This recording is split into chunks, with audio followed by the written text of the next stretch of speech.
তো এই যে আমি হয়ে গেছি একদম রেডি, আর অনেকটাই হয়ে গেছে দেরি, এখন বেশি টাইম নষ্ট করব না।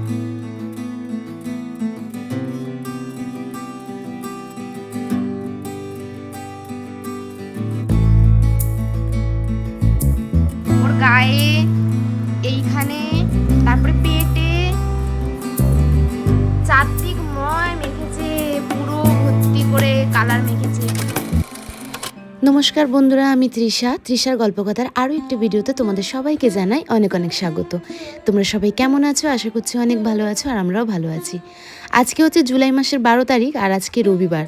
আর জানো তো, আজকে না ঘুম থেকে উঠতে একটু দেরি হয়ে গেছে। আসলে কালকে শনিবার ছিল, আর ঘুমোতে পারি তো এই দুটো দিন, একমাত্র শনিবার আর রবিবার। তাও যদি তাড়া থাকে রবিবার দিন, তাহলে আর কী হবে। আর নাহলে প্রত্যেক দিনই তো বলতে গেলে সকাল ওই 5টার সময় ঘুম থেকে উঠে পড়তে হয় বিলি সোনার স্কুলের জন্য। তো যাই হোক, একটু নিশ্চিন্তে আজকে ঘুমাতেও পারলাম না, ঘুমটা ভেঙে গেছে মানে কি, উঠেছি কিন্তু 10টার দিক করে। কিন্তু কি বলতো, ওই রাতের দিকে না একটু দেরি করে ঘুমাতে গিয়েছিলাম আর কি। শুয়ে পড়েছিলাম যদিও 1টা-1.5টার দিকে, কিন্তু ঘুম একদমই আসছিল না। প্রায় 3:30-4টের পর ঘুমিয়েছিলাম, সেই জন্য না সকালে উঠতে একটু দেরি হয়ে গেছে। তো এই যে ঘুম থেকে উঠে একদম চলে এসেছি রান্নাঘরে, আর রান্নাঘরে কিছু বাসি বাসনপত্র ছিল কালকে, তো সেগুলোই সুন্দর করে সব ধুয়ে নিচ্ছি। আসলে আজকে আমার একটু বেরোনোর আছে। তো আমরা যেখানেই যাই করি, আমরা সংসারী মানুষ, সংসারের কাজকর্ম কিন্তু সেরে মিটিয়েই কিন্তু বেরোতে হবে। নাহলে কিন্তু আবার সেখান থেকে ফিরে এসে সংসারের কাজকর্ম কিন্তু সব কিছু একা হাতেই করতে হবে। এটা কি বলতো, একার সংসার হলে এই জিনিসটাই হয় আর কি। এই যে একদিকে বসিয়ে দিয়েছি ভাত, একদিকে হচ্ছে এখানে আমার আলু ভাজা, এখানে করেছি দুটো পরোটা আমি টিফিন নিয়ে যাব বলে। আর তোমার এইখানতে ডাল সিদ্ধটা থেকে বসিয়ে দিয়েছি, ডাল আর আলু সিদ্ধটা এটাই বসিয়ে দিয়েছি, যেহেতু খুব তাড়াহুড়ো হয়ে আছি, কারণ টিফিন তো আমাকে আজকে নিয়ে যেতেই হবে। রেডি হব, যেগুলো পরে যাব সেগুলো রেডি করে নিয়েছি, আর এখানে আমার ব্যাগটাও গুছানো হয়ে গেছে। তো চলো, অনেকটাই দেরি হয়ে গেছে। কটা বাজে জানো? 12টা থেকে ক্লাস আমার, আর এখানে তোমার 11টা 20 হয়ে গেছে। তো এই যে আমি হয়ে গেছি একদম রেডি, আর অনেকটাই হয়ে গেছে দেরি, এখন বেশি টাইম নষ্ট করতে পারবো না। তো আমি এখন বেরিয়ে যাই, পরে তোমাদের সাথে আবার দেখা হবে। তো এই যে দেখতেই পাচ্ছ, চলে এসেছিলাম একটা বই দোকানে, আর এখান থেকে কিছু জিনিস কেনার ছিল। তো এই যে রঙগুলো কেনার ছিল, তো সেটাই কিনে নিলাম ঝট করে। তো চলো এখন বেরোনো যাক। আর তারপরে এই যে চলে এসেছি ক্লাসেতে। তো আমি একটা রিসেন্ট ক্লাস জয়েন করেছি, তো তোমাদেরকে বলা হয়নি। তো আজকে হচ্ছে আমার সেকেন্ড ক্লাস। তো প্রত্যেক সপ্তাহে রবিবার আমি এই ক্লাসে আসি, নতুন আসা শুরু করেছি আর কি। তো এই দেখো, এটা ছিল আমাদের হোমওয়ার্ক, কলকা ডিজাইন। তো সেটাই শিখতে আসি এখানে, আমার খুব ভালো লাগে শিখতে, তো তার জন্যই আসা। আর দেখতেই পাচ্ছ এখানে কত স্টুডেন্ট। একটু ভয় লাগছিল ভিডিও করতে, তাও একটুখানি করলাম। আর দেখো, আমার পাশে আমার একটা বন্ধু বসেছিল, তো সেও বেশ সুন্দরী কিন্তু কলকা ডিজাইন করছে। আর আমি বাড়ি থেকে করে নিয়ে গেছিলাম, ও করে নিয়ে গিয়েছিল, কিন্তু ওর একটু ভয় লাগছিল, সেই জন্য আবারও প্র্যাকটিস করছিল। তো আজকেও কিছু কলকা করার জন্য ম্যাম হোমওয়ার্ক দিয়েছে, তো সেগুলোই দেখছিলাম। তারপর কিছু আইব্রো ড্রয়িংও দিয়েছে, তো এগুলো কি করতে হবে না করতে হবে সব ম্যাম শিখিয়ে দেবে। এখনও পর্যন্ত আমরা জানি না, জাস্ট একটু পেজ উল্টিয়ে উল্টিয়ে দেখছি।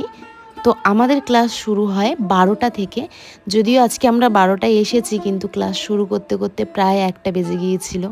তো এতক্ষণ বসে থেকে থেকে পা হয়ে গেছে ব্যথা, তো সেই জন্য আবার পাগুলো ছড়িয়ে বসেছিলাম জানো। আর আমাদের ছুটির টাইম হচ্ছে বিকাল 5টায়। আর এই দেখো আমার পেন্সিল, আমি একটা বিলি সোনার গোটা পেন্সিল এনেছিলাম, কিন্তু এখানে একটা বন্ধুই বলো বান্ধবী বলো, সে পেন্সিল আনেনি, তো সেই জন্য আবার অর্ধেকটা ভেঙে তাকে দিতে হলো। আর তারপরে এখানে ম্যাম আমাদেরকে শিখিয়ে দিচ্ছে যে এই কলকাগুলো কিভাবে ড্রয়িং করতে হয়। বাড়িতে আর বিলিশোনা হয়ে গেছে, রেডি হয়ে যাবে ড্রয়িংয়ের ক্লাসে। আর এই যে একটু পরোটা আর আলু ভাজাটা, আমার তো খাওয়ার টাইম হয়নি, তো সেইটাই আমি একটু খাচ্ছিলাম, আর বিলিশোনাকেও একটুখানি খাইয়ে দিল পাপা। চলে এসেছে ড্রয়িং ক্লাস থেকে, আর বিলিশোনা এখন খাচ্ছে কি, শুনে দেখিয়ে দাও একটু ভালো করে। কাপ নুডলস খাচ্ছে।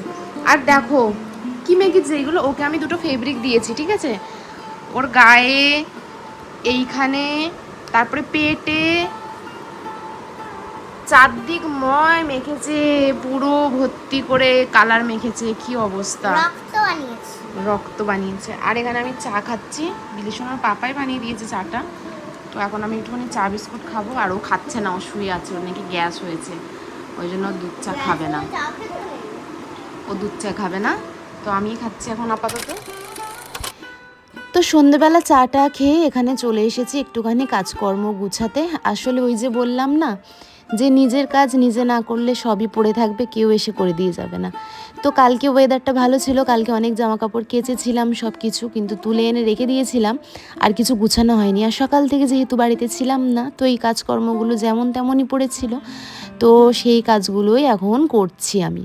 তো বিলি সোনা এখন ঘরেতে একটুখানি পড়ছে, ওর সামনে পরীক্ষা আছে, মানে এক্সাম আছে, ওর এক্সাম চলছিল কয়দিন, সেটা হচ্ছিল ওরাল। তো লিখিত পরীক্ষাগুলো কয়দিন পর হবে, তো সেইগুলোই কিন্তু ও বসে বসে সব রিভাইজ দিচ্ছে। আর ও কিন্তু একা একা পড়তেই একটু বেশি ভালোবাসে, আমি পাশে বসে থাকলেও ভয় পায় বা বেশ কমফর্টেবল ফিল করে না, তো সেই জন্য আমি ওকে ওর মতন ছেড়ে দিয়ে চলে এসেছি এখানে একটুখানি গুছিয়ে নিতে। তো আমি তো সবার আগে চাটা খেয়ে ঘরদোরটা একটুখানি সুন্দর করে ঝাড় দিয়ে নিলাম, যেহেতু সকাল থেকে ঝাঁটা পড়েনি ঘরেতে, মানে ঘরটাই শুধু ঝাড় দিতে পেরেছিলাম, বারান্দা বিলির ঘর কোনো কিছুই ঝাড় দেওয়া হয়নি। তো বারান্দাটা সুন্দর করে পরিষ্কার করে নিলাম, তার সাথে ঘরটাও। আর এই যে এখন জামা কাপড়গুলো সুন্দর করে গুছিয়ে যে যার মতন জায়গায় তুলে রাখছি। যেন কি অবস্থা হয়েছিল বারান্দাটা, মানে কিছুই ঠিকঠাক মতন খুঁজে পাওয়া যাচ্ছিল না। আর ভাগ্যিস দুটো দিন ওয়েদারটা ভালো ছিল, যেখানে যত জামাকাপড় আমার জড়ো করা ছিল মোটামুটি কিন্তু অনেকটাই কাচাকুচি হয়ে গেছে আমার, জানো তো। আর মোটামুটি একবার মেশিন চালালে একদম সব কিছু কমপ্লিট হয়ে যাবে। আর আজকে যদি আমি বাড়িতে থাকতাম তাহলে হয়তো সব কিছুই কাচাকুচি হয়ে যেত, কিন্তু আজকে তো ছিলাম না, কিন্তু আজকে ওয়েদারটাও বেশ ভালো ছিল। তো ওই যে বারান্দার বিছানায় দেখলি বিলিশনার পাপার কতগুলো প্যান্ট আছে, সেইগুলো কিন্তু একটু রোদে দিতে হবে, হালকা হালকা ভিজে হয়ে আছে। তো সেই জন্য কিন্তু ওইগুলো আর তুললাম না, ওইগুলো কালকে রোদে দিয়ে তারপরে তুলবো। আর এই যে দেখো বিলিশনার ঘরের কি অবস্থা, যেহেতু ও ঘরেতে সারাদিন একা ছিল, তো আরও সব বাচ্চা কাচ্চাদেরকে নিয়ে এসে সবাই মিলে খেলা করেছে, আর ঘরটার অবস্থা একদম সর্বনাশ করে রেখে দিয়েছে। তো সেইগুলোই সব সুন্দর করে গুছিয়ে ঝাড়টার দিয়ে পরিষ্কার করে নিচ্ছি, কারণ ঘরে যখন থাকি না, ঘরদোর ময়লা হয়ে থাকলে বা একদম অগোছালো হয়ে থাকলে একদম ভালো লাগে না। আর ও যেহেতু এই ঘরটায় একটু বেশি খেলাধুলা করে আর সব বাচ্চা কাচ্চারা আসে, তো এই ঘরটা কিন্তু সবসময় একটুখানি পরিষ্কার পরিচ্ছন্ন রাখলেই বেশ ভালো লাগে দেখতে। তো এই যে আমার কিন্তু বিছানা টিছানা তোলা হয়ে গেছে একদম, আর এদিকে আমি ঘরদোরটাও সুন্দর করে ঝাড় দিয়ে নিচ্ছি। আর জানো তো, শুধু আমি এখানে ঘরদোর পরিষ্কার করছি না, তার সাথে সাথে কিন্তু রান্নাও করছি। তো সকালবেলা তো আলু ভাতে ডাল আর ভাত করে দিয়ে চলে গিয়েছিলাম, আর বিলিসোনার পাপা যাই হোক খেয়েছে আর কি, মানে আমার ননদ কি তরকারি টরকারি দিয়ে গিয়েছিল সেই সব দিয়ে ভাত খেয়েছিল, আর বিলিসোনা তো আমার ননদের ঘরেতেই ভাত খেয়েছিল। তো যাই হোক এখন ভাত আছে খানিকটা, তো ডালটা একটুখানি সম্বাদ দিয়ে নিলাম, আর একটুখানি মাছ সেদ্ধ করে নিয়েছিলাম, মানে চিংড়ি মাছ আর কি, রাত্রেবেলা চিংড়ি মাছ মোলা করব।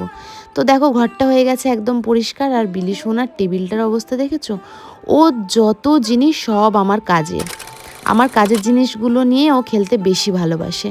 তো যাই হোক ওর ঘরটা আমি পরিষ্কার করে দিয়েছি, আর এখন চলে এসেছি বাসন মাজতে, কারণ সারা দিন আজকে বাসন কোসন মাজা হয়নি। এদিকে তো বাপ বেটি খেয়েওছে, আর আমি দুপুরে রান্নাও করে গিয়েছিলাম হালকা পাতলা, তো সব বাসন কোসন তো পড়েছিল, তো সেগুলোই সব মেজে আমি এখন উদ্ধার করছি। যতক্ষণ না আমি এগুলোকে মেজে তুলবো ততক্ষণ যেন আমার শান্তি হবে না, আমি একটুও নিশ্চিন্তে থাকতে পারবো না, মনে হবে যেন আমার মাথার উপরে দুনিয়ার কাজ পড়ে আছে যতক্ষণ না এগুলো আমি সারবো। তো সেই জন্য ভাবলাম রেস্ট নেওয়ার আগে আমি এইসব কাজগুলো করে নিয়ে তারপরে বসি। তো যদিও শরীরটা একটুখানি দুর্বল লাগছে, যেহেতু অনেকটা সময় ওখানে বসেছিলাম, আর বাইরে কোথাও থাকলে না সেখান থেকে আসার পর শরীরটা একটু ক্লান্ত লাগে। তো যাই হোক, তাও আমার এখন কিছু করার নেই এই মুহূর্তে। এই যে আমি এখন এই সবগুলো পরিষ্কার টরিষ্কার করে নিই, তারপরে বিলিসোনাকে খাওয়াতে হবে, ঘুম পাড়াতে হবে, অনেক কাজ আছে এখনও, জানো তো। তো এই যে আবার চা খেয়েছিলাম, সেই সব বাসন কোসনগুলোও সব পড়েছিল, সবই মোটামুটি ধুয়ে এখন পরিষ্কার করে নিচ্ছি। আসলে আমাদের মতন যেসব হাউসওয়াইফরা আছো, যারা বাড়িতে সব বসে কাজকর্ম সারো, বাচ্চা কাচ্চা আছে, সংসারে সব কাজকর্ম করে কিন্তু বাইরে যাওয়া কোনো কিছু একটা শেখার উদ্দেশ্যে বা কোনো কিছু একটা কাজের জন্য, তাদের জন্য কিন্তু অনেকটাই চাপ হয়ে যায় সংসারটা সামলানো। যারা যায় একমাত্র তারাই বোঝে, আর যারা যায় না তারা কিন্তু বোঝে না, তারা ভাবে হয়তো কি এমন কাজ করে উঠতে পারে না সংসারে, ওই তো থাকে দুইটো মানুষ, তারই এমন কাজ দেখায় যে কি আর বলবো। আর যাদের স্বভাব সমালোচনা করার তারা তো করবেই, আর যাদের কাজ করার তাদেরকে তো কাজ করতেই হবে, তাই না? তো আমরা না হয় সমালোচনাটা বাদ দিয়ে কাজের দিকেই মনটা দিই। তো যাই হোক, এখানে দেখো আমার রান্নাঘরটা হয়ে গেছে একদম পরিষ্কার। পরবর্তীকালে রান্নাঘরে ঢুকতে কিন্তু বেশ ভালো লাগবে। তারপর তোমাদেরকে দেখাই, দেখো বিলি সোনা কিন্তু এদিকে ঘুমিয়ে গেছে। তো আমি এদিকে রান্নাঘরটা পরিষ্কার করতে করতে কিন্তু এদিকে এসে বিলি সোনাকে খাইয়ে দিয়েছিলাম। আর এই দেখো এখানে কিন্তু আমার ভলুও শুয়ে আছে, যেহেতু বিলি সোনার পাপা এখনও আসেনি তাইও পাহারা দিচ্ছে আমাকে। আমার পাপা রাত্রেবেলা এখন এখানে পেঁয়াজ কাটছে, কারণ এখন আমরা খাবো হচ্ছে চিংড়ি মাছ মোলা, চিংড়ি মাছ দিয়ে ভাত খাবো, তো সেই জন্য ও এখানে বসে বসে এখন পেঁয়াজ কাটছে, ঠিক আছে? তো চলো, তারই সাথে শেষ করলাম আজকে আমার ভিডিওটা। সবাই ভালো থেকো, সুস্থ থেকো, দেখা হবে আমার নেক্সট ভিডিওতে। ততক্ষণের জন্য টাটা, গুড নাইট।